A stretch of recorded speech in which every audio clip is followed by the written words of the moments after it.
اگر نکاح میں لڑکی سے پہلے لڑکے سے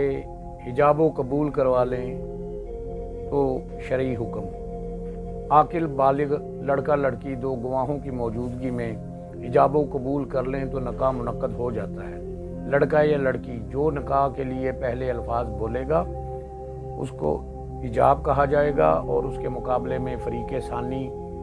اس جو الفاظ بولے گا اس کو قبول کرے گا۔ مثلا لڑکا کہے کہ میں اتنی روپے حق مہر کے عوض آپ کو اپنے نکاح میں لیتا ہوں، تو لڑکی کہے قبول ہے، یا لڑکی کہہ دے کہ میں اتنے روپے حق مہر کے بدلے آپ کے نکاح میں آتی ہوں، تو لڑکا کہے قبول، اس کو قبول کر لے۔ اس طرح طے شدہ حق مہر کے ساتھ لڑکا ایجاب کرے اور لڑکی قبول کرے، یا لڑکی ایجاب کرے اور لڑکا قبول کرے،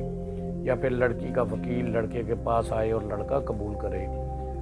تو نکاح منعقد ہو جاتا ہے۔ لہذا لڑکے اور لڑکی میں سے جو چاہے ایجاب کرے اور جو چاہے قبول کرے، اس سے نکاح میں کوئی فرق نہیں پڑتا،